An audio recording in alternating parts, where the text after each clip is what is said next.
Hello friends, स्वागत है आप सभी का अपना यूट्यूब चैनल आइकॉनिक स्टूडेंट्स पे।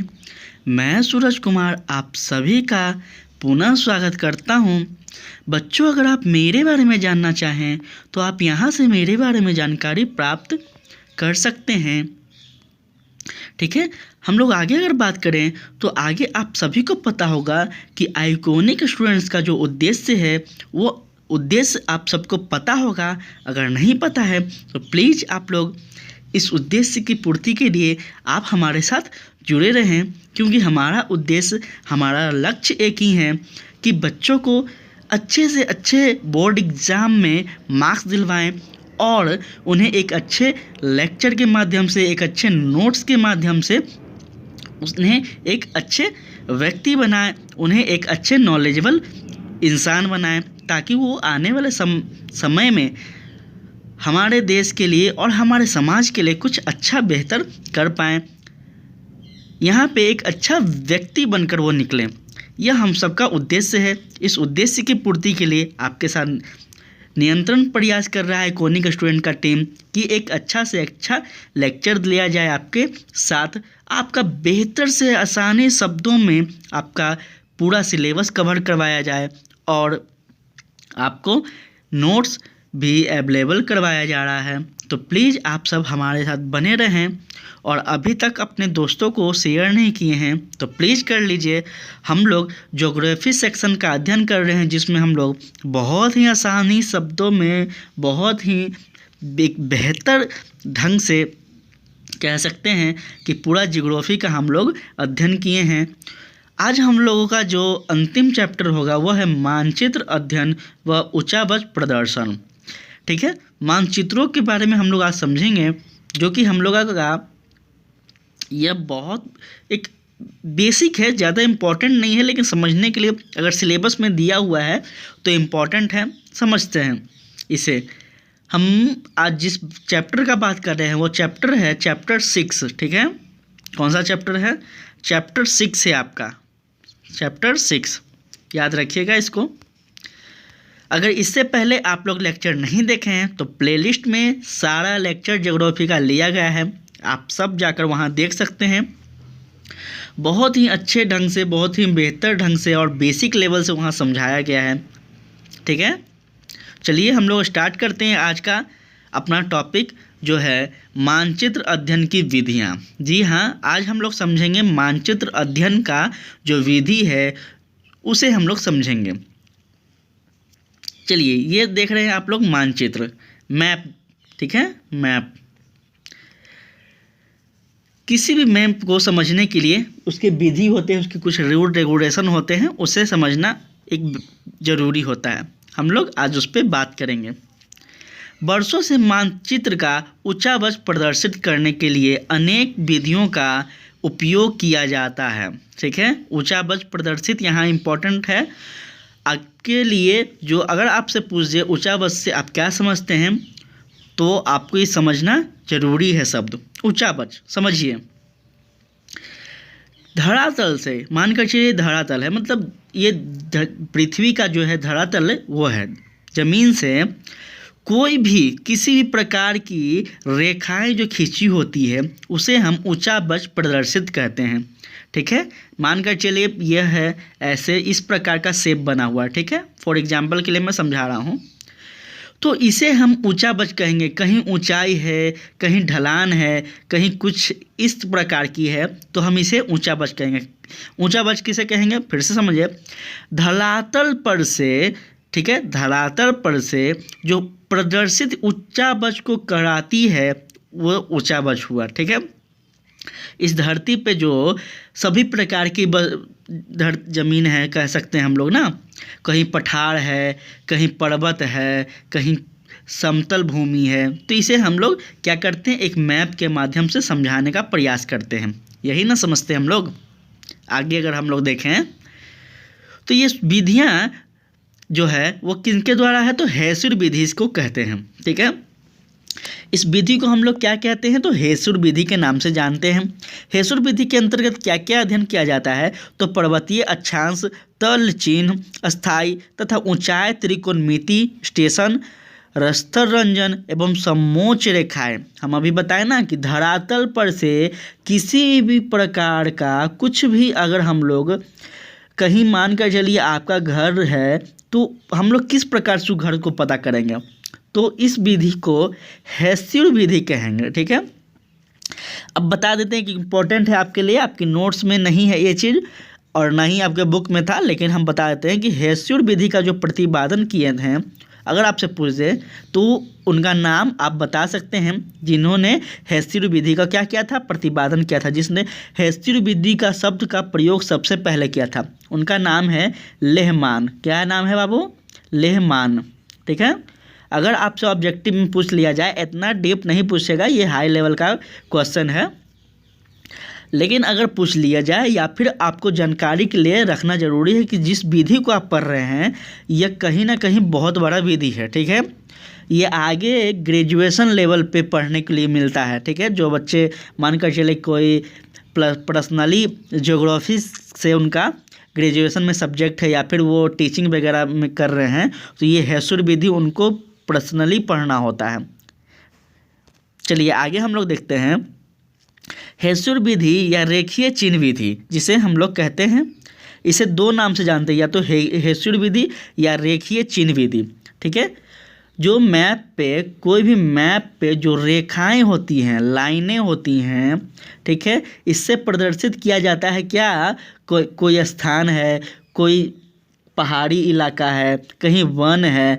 ठीक है, जो ये सब लाइनें दी गई हैं इसे हम लोग रेखा चिन्ह विधि कहेंगे या फिर हेस्यूर विधि कहेंगे। कोई दिक्कत? मानचित्र पर समोच्च रेखाओं को लंबवत काटती हुई, याद रखिएगा, लंबवत काटती हुई महत्व ढाल की दिशा में खींची गई छोटी से रेखाएं को हेस्यूर कहते हैं। इंपॉर्टेंट है, मानचित्र पर समोच्च रेखाएं, पूरे रेखा जो है मानचित्र पर, उसको लंबवत काटती हुई, लंबवत काटती हुई महत्व ढाल रेखाओं को क्या कहते हैं? छोटी सरल रेखा कहते हैं। ठीक है, कोई दिक्कत? एक और आपके लिए इम्पोर्टेंट बात बता दें कि जो हेस्यूर विधि के अंतर्गत जो रेखाएं आती है वो पूरा ऐसे लंबा नहीं होता है। ठीक है, आप अगर मैप लेंगे तो मैप में देखेंगे कि लंबा लंबा ये क्या होता है, रेखाएं खींची गई होती है, जिसे वर्टिकल, हॉरिजॉन्टल, ऐसे इस प्रकार का कहते हैं हम लोग। ठीक है, तो इसको आप लोग इसको मत समझ जाइएगा कि ये हेस्यूर विधि रेखा है, नहीं। हेस्यूर विधि रेखा लंबवत होती है, लेकिन वह क्या होती है, छोटी छोटी इस प्रकार की होती है। ठीक है, ऐसे ऐसे होती है। ठीक है, ज़्यादा उसका दूरी नहीं होता है और ना ही वो लंबा होता है। ठीक है, पूरा बस इस प्रकार की लंबवत रहती है, लेकिन छोटी छोटी मात्रा में रहती है, छोटी छोटी आकार में रहती है। ठीक है, और इन दोनों के बीच की दूरी को ही क्या कहते हैं, यह छोटी सरल रेखा के हेस्यूर विधि कहते हैं। कोई समस्या? हेस्यूर विधि के अंतर्गत क्या क्या आता है हम लोग देखें। हेस्यूर विधि के अंतर्गत हम लोग देखें पर्वतीय अक्षांश, तल चिन्ह, अस्थायी ऊंचाई, त्रिकोणमितीय स्टेशन, स्तर रंजन, समोच्च रेखाएं, ये सब आते हैं। एक एक करके समझेंगे। पहले पर्वतीय अक्षांश विधि। देखिए पर्वतीय अक्षांश विधि क्या है, कहीं पे हम लोग हेस्यूर रेखा के अंतर्गत हम लोग कहीं देखें, कहीं पर्वतीय है, कहीं ढलान है, कहीं समतल है। ठीक है, कोई समस्या हो तो प्लीज़ बताइएगा, तब हम प्रयास करेंगे कि और भी अच्छा से आपको समझा सकें, आपको बता पाएँ। ठीक है, हिल सेंडिंग मेथड, इसमें प्रकाश और छाया की सहायता से ली जाती है। ठीक है, पर्वतीय अक्षांश जो विधि है, अक्षांकन विधि जो है, इसे किसकी सहायता से मापी जाती है, तो प्रकाश और छाया के मापी जाती है। ठीक है, प्रकाश से पता चलता है और जो ये लंबाई इसकी है, छाया से पता चलता है कि इसकी लंबाई कितनी है। कोई दिक्कत? इस विधि में यह मान लिया जाता है कि किसी भूभाग पर प्रकाश ऊपर से उत्तर पश्चिम कोण पर पड़ता है, रहता है। ठीक है, क्या मान लिया जाता है इसमें, तो इसमें यह मान लिया जाता है कि भूभाग, मतलब भूभाग से जो है वो क्या करता है, तो प्रकाश ऊपर से, जो ऊपर से प्रकाश से आ रही हैं, वह उत्तर पश्चिम कोण पर पड़ता है, ठीक है, उत्तर पश्चिम कोण पर पड़ता रहता है। तलचिन्ह से विधि, तलचिन्ह विधि को अगर माने तो वास्तविक सर्वेक्षण द्वारा किसी स्थान की समुद्र तल से ऊंचाई क्या क्या कहा जाता है, प्राप्त की जाती है। तल चिन्ह के अंतर्गत हम लोग किस प्रकार से मापते हैं, तो समुद्र की जो तल है, ठीक है, समुद्र की जो तल है उसकी ऊंचाई से हम लोग क्या करते हैं, वास्तविक सर्वेक्षण करके पता लगाते हैं कि तल चिन्ह विधि के अंतर्गत क्या उसका ऊंचाई कितना है, ठीक है। इस ऊंचाई को फीट या फिर मीटर में मापते हैं। कहीं कहीं हम लोग पता करते हैं ना, आप ज्योग्राफी अभी समझ में नहीं आएगा, बस आप ये इतना समझने के लिए एग्ज़ाम के पॉइंटर व्यू से आप समझिए। अगर ज़्यादा डेप्थ में अगर जाने लगे हमको कोई दिक्कत नहीं, हम सब कुछ बहुत बता सकते हैं। अगर बताने लगे एक एक विधि तो 2-3 क्लास ख़त्म नहीं होगा। लेकिन अभी क्या हम लोगों का उद्देश्य है कि पॉइंट ऑफ व्यू से हम लोग बस चीज़ को पढ़ें जो हमारे सिलेबस में है, हमारे बुक में है, उसको हम लोग पढ़ें और निकलें, ठीक है। तो हम क्या समझा रहे थे आपको, हम समझा रहे थे कि ऊंचाई को फीट या फिर मीटर में मापते हैं। आप देखेंगे कि कभी कभी ज्योग्राफी पढ़ेंगे तो आप देखेंगे कि समुद्री जो गहराई है उससे 200 फीट क्या है, ऊंचा है, कोई स्थान के लिए मापा जाता है। समुद्री ऊंचाई के 200 फीट ऊंचाई है, कहाँ की, तो मान कर चलिए फॉर एग्जांपल महाराष्ट्र, जहाँ जहाँ समुद्र हैं वहाँ से मापी जाती है। मैं एग्जांपल के लिए समझा रहा हूँ। इसी को कहते हैं तल चिन्ह विधि। तल चिन्ह विधि, कोई दिक्कत, समझिएगा। इसमें मापा जाता है पत्थर, पुल, रेलवे स्टेशन के बोर्डों, खंभों या भवनों पर लिख दिया जाता है, ठीक है। आप देखेंगे जब शायद आप गंगा जी के पास जाएंगे ना, तो गंगा रिवर के पास जब आप जाते हैं तो वहाँ पे देखेंगे कि बीच बीच में क्या होता है, एक पिलर रहता है, ठीक है, एक पिलर टाइप का रहता है, उस पर लिखा हुआ रहता है 75 मीटर, 85 मीटर, ऐसे ऐसे कुछ करके रहता है, ठीक है। तो यही रहता है तल चिन्ह, ठीक है। कोई समस्या, अगर इतना से ज़्यादा अधिक पानी आ गया तो समझिए कि वहाँ पे क्या हो जाएगा, बाढ़ की शंकाएँ बनी रहती है। यह मापने की विधि होती है। अब हम लोग देखें स्थानीय ऊंचाई, स्पोर्ट हाइट, स्थानीय, ठीक है। हम लोग पर्वत के बारे में पढ़ लिए, हम लोग 3 चीज़ में देखे थे ना, ऊंचाई देखेंगे, ठीक है, फिर पठार देखेंगे और उसके बाद क्या देखेंगे, समतल देखेंगे, समतल भूमि। हम लोग भारत में देखे हैं कि हम समझाएं ना आपको शुरू में कितने प्रकार के होते हैं। ज्योग्राफी अगर आप पढ़ रहे हैं तो इसका थोड़ा सा बेसिक आपको पता होना चाहिए कि भारत को 3 भागों में बांटा गया है। एक उत्तर साइड जो है, उत्तरी क्या है उसको बोलते हैं हम लोग, तो उत्तरी पर्वतीय पठार बोलते हैं, फिर बीच में समतल बोलते हैं, उधर पठार बोलते हैं। तो इन तीनों चीज़ को हम लोग एक एक करके देखेंगे।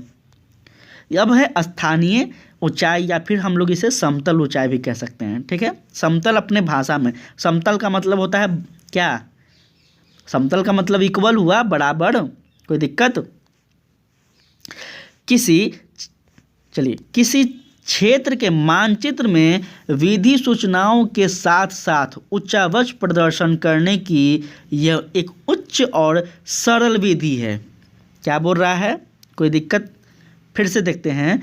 किसी क्षेत्र का बात कर रहा है बाबू, क्षेत्र का। मान कर चलिए आप अगर बिहार के बारे में बात कर रहे हैं, झारखंड के बारे में बात कर रहे हैं, उत्तर प्रदेश के बारे में बात कर रहे हैं, या फिर आप मान कर चलिए अपने गांव या फिर कहिए किसी भी जगह का आप बात करें, तो क्षेत्र का बात कर रहा है। क्षेत्र के मानचित्र में विधि सूचनाओं के साथ साथ उच्च प्रदर्शन करने की यह एक उच्चतम विधि है। उच्च प्रदर्शन करने की, उच्चावच प्रदर्शन करने की।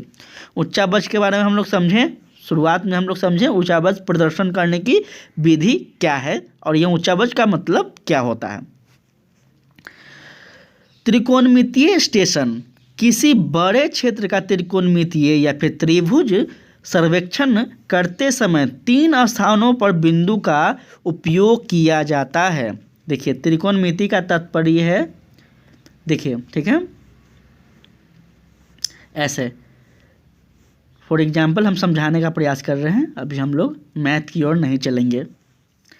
तो जो कह रहा है कि त्रिकोणमितीय स्टेशन के अंतर्गत किसी बड़े क्षेत्रों का त्रिकोणमिति एवं त्रिभुज के सर्वेक्षण करते समय 3 स्थानों पर क्या करता है, बिंदु का उपयोग किया जाता है।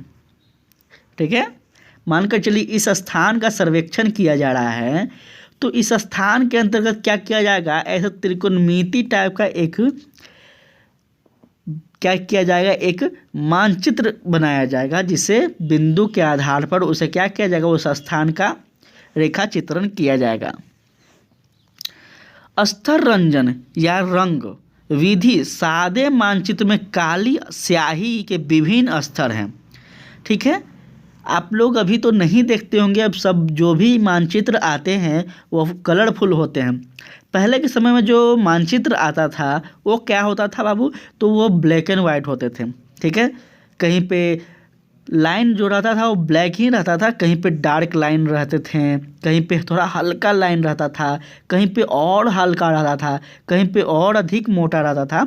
तो इस लाइन के माध्यम से क्या किया जाता था, वहाँ उस स्थान का, उस क्षेत्र का स्थानों के बारे में पता चलता था। अगर ज़्यादा मोटा गहरा लाइन है तो वह क्या दर्शाता था, वह किसी क्षेत्र के पहाड़ी इलाके को दर्शाता था। अगर ज़्यादा घना लाइन है तो वो उस चीज़ को क्या दर्शाता था, उस क्षेत्र के जंगलों वनों को दर्शाता था। अगर कहीं हल्का हल्का लाइन है तो मान के चलिए ऐसा माना जाता था। ठीक है, इससे ये सब विधि होता है मैप को समझने का। हम लोग आज जिस चैप्टर को पढ़ रहे हैं, ये चैप्टर क्या है, ये चैप्टर क्या है, मानचित्र अध्ययन की विधि ही ना है, मानचित्र अध्ययन की विधि है ना। तो इसमें हम वही आपको समझाने का प्रयास कर रहे हैं कि जो मानचित्र को समझने का, मैप को समझने की जो विधि है, उसके अंतर्गत हम लोग सब बात कर रहे हैं कि कैसे कैसे हम लोग समझते हैं। तो अब तो लगभग बहुत आसान हो चुका है मैप को समझना, क्योंकि अब सभी जगह लिखे हुए रहते हैं। यहाँ रेलवे स्टेशन है, मान कर चलिए, यहाँ पे आपको एयरपोर्ट मिल जाएगा, ऐसे लिखा रहेगा। यहाँ पे आपको पर्यटन स्थल मिल जाएंगे, यहाँ पे आपको टेम्पल मिल जाएंगे, ऐसे सब जगह सिंबल के माध्यम से भी बताया जाता है मैप में। लेकिन पहले के समय में ये नहीं थे। कोई समस्या आपको?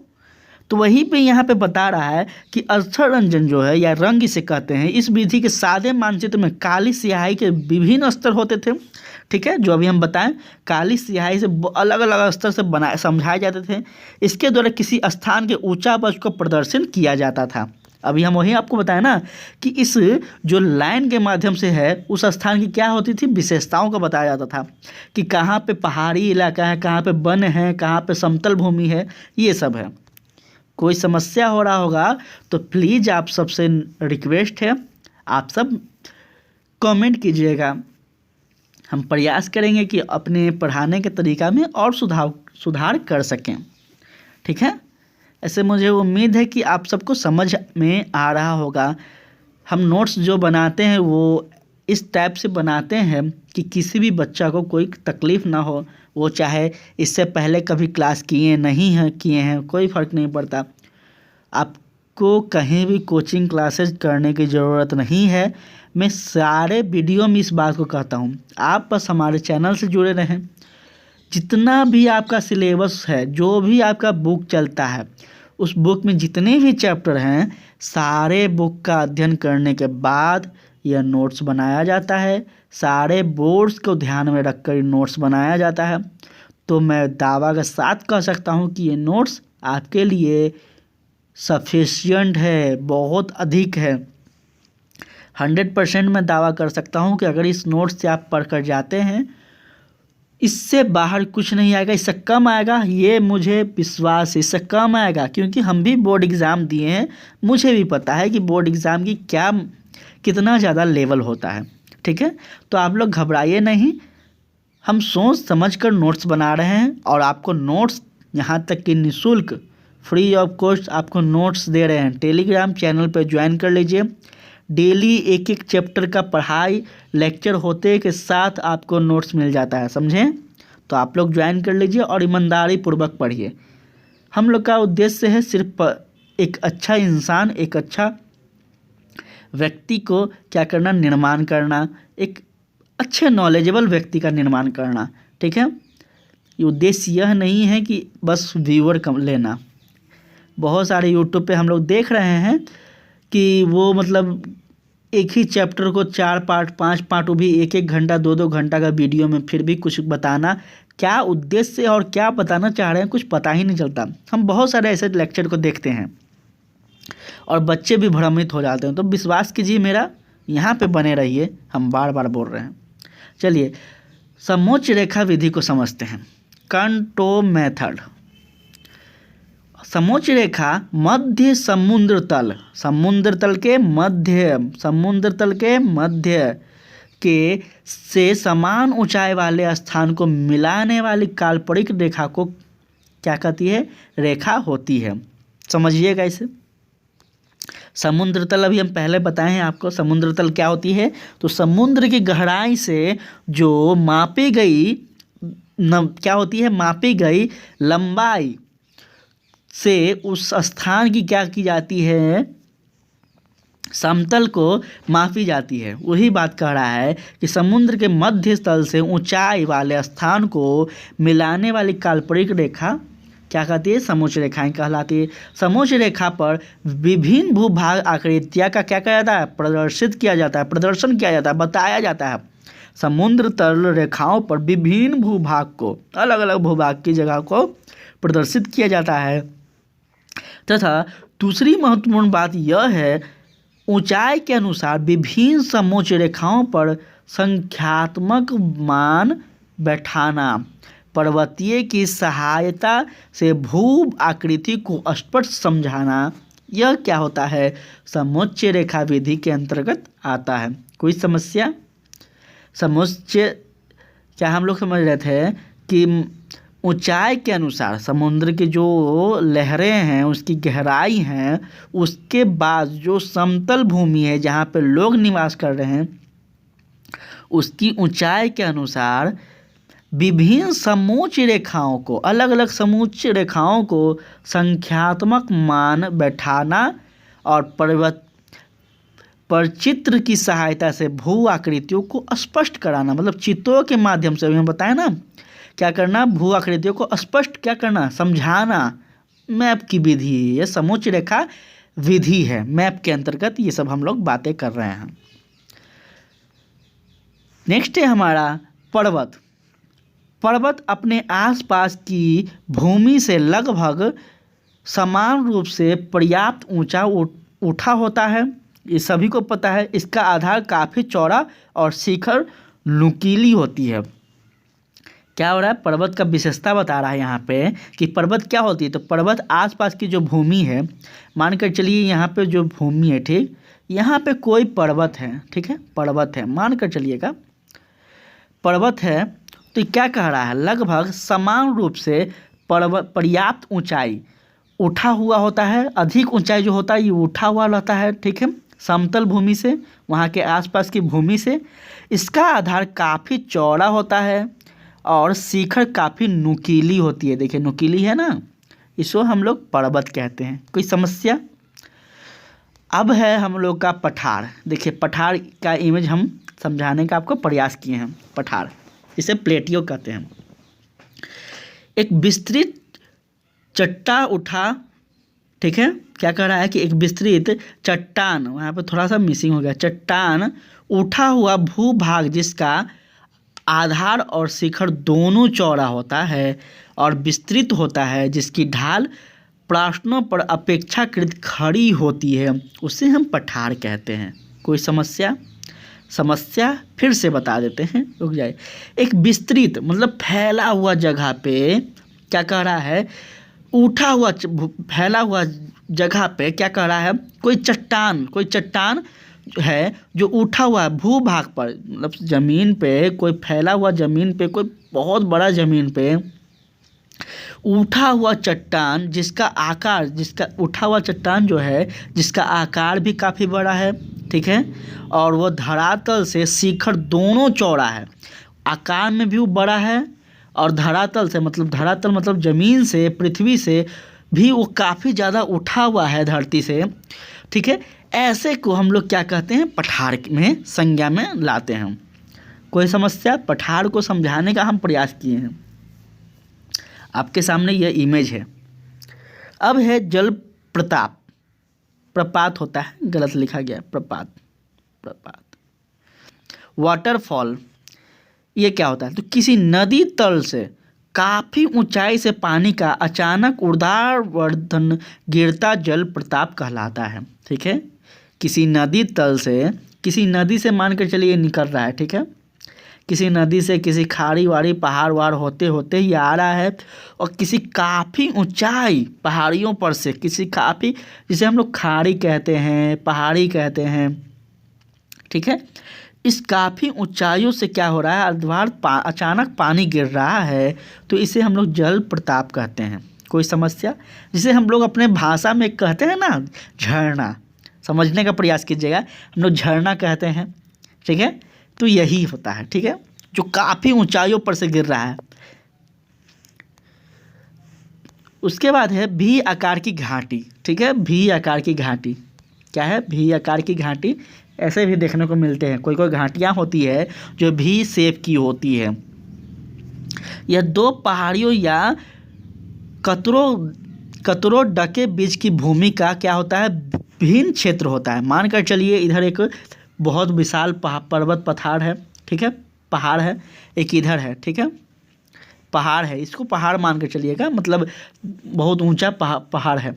जो बीच में जो स्पेस हैं, जो बीच में ये जंगलें हैं नीचे। ठीक है, ये आप यहाँ पे खड़े हैं, यहाँ पे कोई खड़े हैं, जो बीच में जंगलें हैं। ठीक है, इसे हम लोग क्या कहते हैं? घाटी का नाम देते हैं, घाटी, वैली। ठीक है, जब आप लोग वैष्णो देवी जाएंगे, अमरनाथ जाएंगे, तो आपको ये सब इमेज देखने को मिलेगा। झारखंड आप जाएंगे, रांची में आए, तो आपको ये सब खाड़ियाँ अधिक देखने को मिलेगा। बंगाल आप जाएंगे, बिहार में तो अपने उतना नहीं है, है ही नहीं, नहीं क्या कर सकते हैं, है ही नहीं। ये सब राज्य में आप जाएंगे ना, तो आपको ये सब चीज़ देखने को मिलेगा। तो आपको चलेगा पता कि जो हम पढ़ रहे हैं वो वास्तविक में जब आप देखेंगे तो आपको पता चलेगा, ज़्यादा समझ में आएगा। समझ गए ना बात को? तो यही कह रहा है कि दो पहाड़ों के बीच, दो ऊंचे स्थलों के बीच की जो नीचे की जो लंबाई होती है उसे हम क्या कहते हैं? घाटी कहते हैं, जो भी शेप की दिखती है। कोई समस्या? जिसका निर्माण नदी के पर्याप्त अपरदन के परिणाम स्वरूप होता है। ठीक है, क्या होता है? तो जिसका निर्माण कैसे होता है? तो नदी के पर्याश्रम अपरदन के कारण होता है। इसे हम लोग भी आकार की घाटी कहते हैं। तो आज हम सबका यह चैप्टर समाप्त हुआ, मानचित्र की विधि। उम्मीद करते हैं कि आप किसी मानचित्र को समझने के पीछे, इस विधियों को समझने में आज आपको सहायता मिला होगा। आप किसी मानचित्र को देखते हैं तो आपको पता चला होगा आज के यह लेक्चर में कि मानचित्र को समझने का जो विधि होता है वो कितना कठिन या फिर कितना सरल होता है।